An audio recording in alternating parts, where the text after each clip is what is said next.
আল্লাহ না করুন যুদ্ধ পরিস্থিতিতে যদি সংকটাপন্ন পরিস্থিতি তৈরি হয়, দুর্ভিক্ষের মতো পরিস্থিতি তৈরি হয়, আল্লাহ না করুন যদি আরো প্রলম্বিত হয়, এই যুদ্ধ না হোক পরবর্তীতে কখনো হয়, তাহলে আমাদের টিকে থাকার জন্য আর কিছু না থাকলে হোক খাদ্যটা দরকার।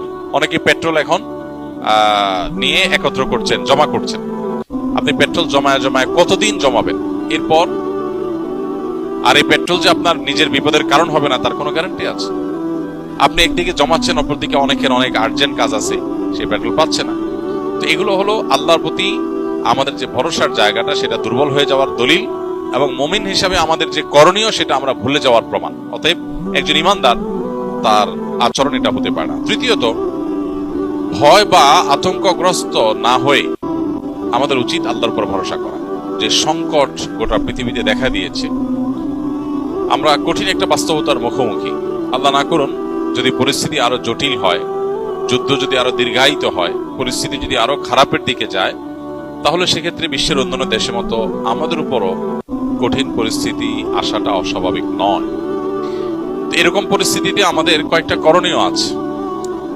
সবচেয়ে বড় করণীয় সেটি হলো আমাদেরকে সকল প্রকার অপচয় অপব্যয় বন্ধ করে আমাদেরকে মিত ব্যয়ী হতে হবে প্রত্যেকটা মানুষকে। এটা অবশ্য শুধু যুদ্ধ পরিস্থিতি বা সংকটাপন্ন পরিস্থিতিতেই না, বরং এটি সর্ব অবস্থায় এবং সারা বছর জুড়ে সারা জীবনভর পালনীয় বিষয়। আল্লাহ তাআলা কোরআনে কারীমে সূরা ফুরকানে আল্লাহর প্রিয় বান্দা, রহমানের বান্দা যারা, আল্লাহ যাদেরকে নিজের বান্দা হিসেবে পরিচয় দিয়েছেন, তাদের বৈশিষ্ট্য উল্লেখ করতে গিয়ে বলেছেন, ওয়াল্লাযীনা ইযা আনফাকু লাম ইউসরিফু ওয়া লাম ইয়াকতুরু ওয়া কানা বাইনা যালিকা কাওয়ামা। রহমানের প্রিয় বান্দা হলেন তারা যারা ব্যয় করার সময় অপচয় করে না, আবার কার্পণ্যও করে না, বরং মধ্যম পন্থা অবলম্বন করে। আল্লাহ বলেছেন, কুলু ওয়াশরাবু ওয়া লা তুসরিফু, খাও পান করো কিন্তু অপচয় করো না। জীবনে যদি কোথাও পানি অপচয় করেন, যতটুকু অপচয় করেছেন জীবনে আপনার এমন সময় আসবে হয়তো যখন ওইটুকু পানির জন্য আপনি ক্রাইসিসে পড়বেন। এটুকু পানি হলে আপনার কাজ হতো, কিন্তু নাই, কারণ এর আগে আপনি সেটা অপচয় করে নষ্ট করেছেন, আপনার বরাদ্দে ছিল এটা নষ্ট করেছেন। এই জন্য আমাদের সারা বছরের জন্য এই প্রতিজ্ঞা করা দরকার যে আমরা অপচয় অপব্যয় করব না। যদিও কঠিন পরিস্থিতিতে টিকে থাকার জন্য মিতব্যয়ী আমরা অনেকেই হই। যখন দেখি আর কোনো উপায় নাই, এবার আমরা খুব হিসাবী হয়ে যাই। যদিও হিসাবী হওয়াটা আমাদের সারা বছর হওয়া উচিত। বিদ্যুতের ব্যবহার, আমার টাকা আছে, বিদ্যুৎ বিল দিচ্ছি, কোনো ব্যাপার না, ফ্যান একটা জায়গায় দুইটা চললো, লাইট দুইটা জায়গায় চারটা চললো, এটা আজকাল ঘরে ঘরে আমরা করছি। আর এই আধুনিক, তথাকথিত আধুনিক এবং এই আপনার বর্তমান পৃথিবীতে আমাদের ঘর বাড়িতে যে পরিমাণ পানি আমরা অপচয় করি কল্পনাও করা যায়। অজু করতে যে পরিমাণ পানি টেপে আমরা ব্যবহার করি, এটা যে ধরে রাখা হয় একটা বালতিতে, দেখা যাবে প্রায় 1 বালতি পানি চলে যাচ্ছে একজন মানুষ অজু করতে। অথচ নবী সাল্লাল্লাহু আলাইহি ওয়াসাল্লামের অজুতে 1 মুদ পরিমাণ পানি লাগতো। একটা বড় গ্লাস হবে, একটা বড় গ্লাসের পরিমাণ 1 গ্লাস পানি দিয়ে তার অজু কমপ্লিট হয়ে যেত। তিনি গোসল করতে পেতেন এরকম আরেকটু বেশি পানি দিয়ে, খুব বেশি পানি তার দরকার হতো না গোসলের জন্য। এমনকি তিনি এও বলেছেন যে কেউ যদি সমুদ্রে থাকে, নদীতে থাকে, সেখানেও যদি তার অজু করার দরকার হয়, যে এখানে তো পানির অভাব নাই, সেখানেও যেন সে প্রয়োজন ছাড়া অতিরিক্ত পানি ব্যবহার না করে, কারণ আল্লাহর কাছে এর জন্য জবাবদিহিতা আছে। এখন বস্তুবাদ, ভোগবাদ, পুঁজিবাদ আমাদেরকে শিখিয়েছে যে আমার সম্পদ, আমার মালিকানা, আমি যা খুশি তা করব। এর ফলশ্রুতিতে যে ক্রাইসিস তৈরি হচ্ছে, আপনি দেখেন পৃথিবীর একদিকে মানুষ খেয়ে নষ্ট করে, অপচয় করে খানা নষ্ট করছে, আবার অপরদিকে বহু মানুষ না খেয়ে আছে, প্রপার ডিস্ট্রিবিউশন নাই, এবং এই যে দায়িত্ববোধ, এই জায়গাতে বড় ধরনের অভাব আছে, এবং চিন্তা নৈতিক একটা আদর্শিক একটা ত্রুটি আমরা গোটা বিশ্বব্যাপী দেখতে পাচ্ছি। এই পরিস্থিতিতে, বিশেষ করে সংকটাপন্ন পরিস্থিতিতে, আমাদের মিত ব্যয়ী হওয়ার কোনো বিকল্প নাই। জ্বালানি বলুন, বিদ্যুৎ বলুন, ব্যবহার্য জিনিসপত্র বলুন, খাদ্যদ্রব্য বলুন, সব ক্ষেত্রে এই জিনিসটা আমাদের করতে হবে।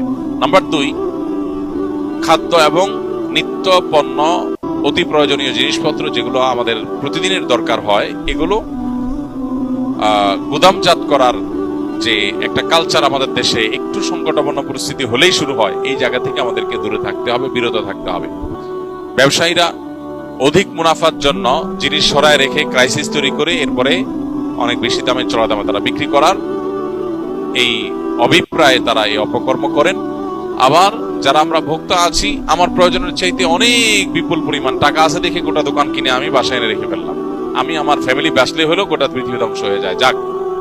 এটা হলো স্পষ্টত ভুল এবং অন্যায়। নবী সাল্লাল্লাহু আলাইহি ওয়াসাল্লাম বলেছেন, লা ইয়াহতাকিরু ইল্লা খাতি, অর্থাৎ যে ব্যক্তি এরকম গুদামজাত করে, এরকম খাদ্যজাত মজুদদারি করে, এই মজুদদারি এটা অপরাধী ছাড়া কেউ করতে পারে না, যে করে সে গুনাহগার। এজন্য এরকম মজুদদারি থেকে আমাদেরকে বিরত থাকতে হবে এবং আল্লাহর উপরে ভরসা করা শিখতে হবে। আল্লাহর উপরে ভরসা করা শিখতে হবে, তাহলে ইনশাআল্লাহ সংকটাপন্ন পরিস্থিতিতে আল্লাহ তাআলার রহমত বা অনুগ্রহ পাবো। আপনার জিনিস আপনাকে বাঁচাবে না, কয়দিন বাঁচবেন? অনেকে পেট্রোল এখন নিয়ে একত্র করছেন, জমা করছেন। আপনি পেট্রোল জমায় জমায় কতদিন জমাবেন? এরপর আর এই পেট্রোল যে আপনার নিজের বিপদের কারণ হবে না, তার কোনো গ্যারান্টি আছে? আপনি একদিকে জমাচ্ছেন, অপরদিকে অনেকের অনেক আর্জেন্ট কাজ আছে, সে পেট্রোল পাচ্ছে না।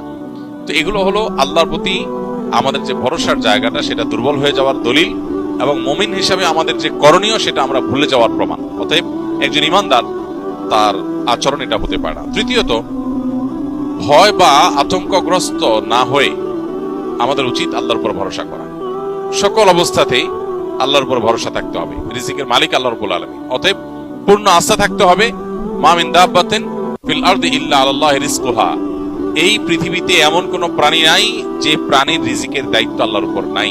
আল্লাহ যতটুকু বরাদ্দ রেখেছেন ততটুকু আসবেই, আর যে ভোগান্তি আল্লাহ লিখে রেখেছেন সে ভোগান্তি আমি মজুদদারি করেও ঠেকাতে পারবো না।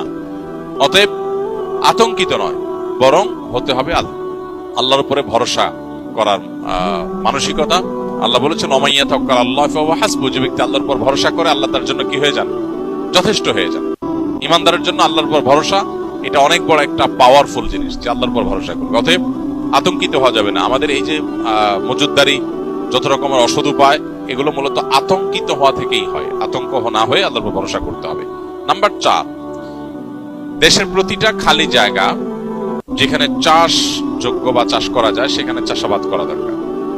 আমরা আমাদের শৈশবে ছেলেবেলায় ছোট সময় দেখেছি আমাদের মা চাচিরা গ্রামের বাড়ির উঠোনে তারা লাল শাক বুনতেন, তারা লাউ লাগাতেন, গাছ লাগাতেন, শিম গাছ লাগাতেন, বিভিন্ন রকমের ফসল চাষ করতেন।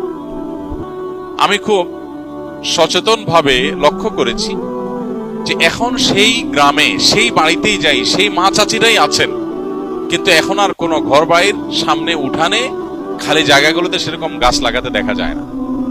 কারণ এখন সবার কাছে কম বেশি টাকা আছে, ছেলে দেশে বিদেশে থাকে, উপার্জন করে, কেন এগুলো করবে?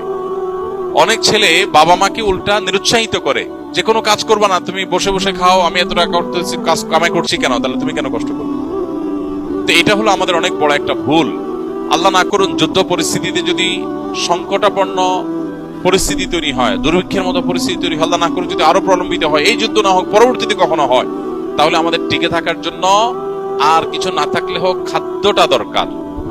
এই খাদ্যটার যোগান, আমরা এখন যে বিদেশি খাদ্যের উপর নির্ভরশীল, আমরা যে এখন বাহিরের যে ফুড এটার উপর নির্ভরশীল, এই নির্ভরশীলতা কমানোর জন্য আমাদের নিজেদের স্বয়ংসম্পূর্ণতা আনার জন্য প্রত্যেকটা মানুষকে তার আশপাশে চাষাবাদ করার অভ্যাস গড়ে তুলতে হবে।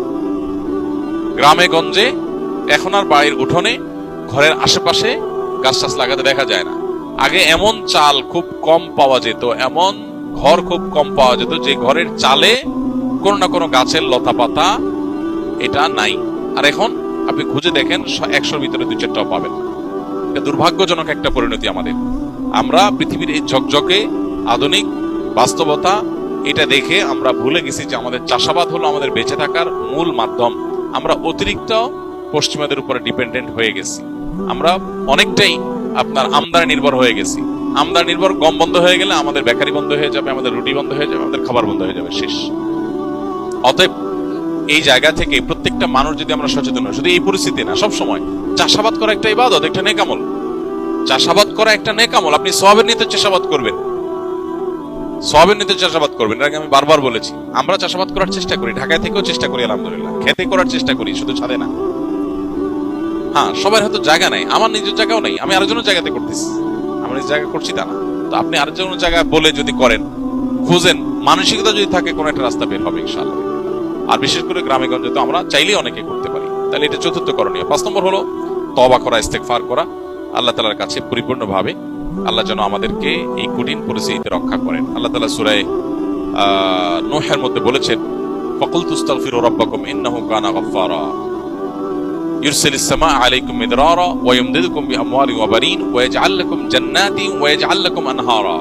খুব বেশি ফসল যেন হয়, গাছ ফল ফলাদি যেন হয়, আমাদের রিজিকে বরকত যেন হয়, এটার জন্য ইস্তেগফার করার পরামর্শ দিয়েছেন নূহ আলাইহিস সালাম তার জাতিকে। আল্লাহ কোরআনে সেটা উল্লেখ করেছেন। এজন্য আল্লাহর কাছে ইস্তেগফার এর সুফল, এর অদৃশ্য সুফল আমরা ভোগ করবো ইনশাআল্লাহ আমাদের রিজিকে বরকতের মাধ্যমে। এই জন্য আল্লাহর কাছে ইস্তেগফার এবং দোয়া আমাদের করতে হবে। আল্লাহ তাআলা এই কঠিন পরিস্থিতিতে আমাদের সবাইকে উত্তরণের পথ দেখিয়ে দিন এবং এই কঠিন পরিস্থিতি থেকে বিশ্ববাসীকে আল্লাহ তাআলা মুক্তি দান করুন এবং জালেমদের জুলুম এর পরিত্রাণ, জুলুম থেকে পরিত্রাণের পথ আল্লাহ তাআলা আমাদেরকে খুঁজে বের করার তৌফিক দান করুন।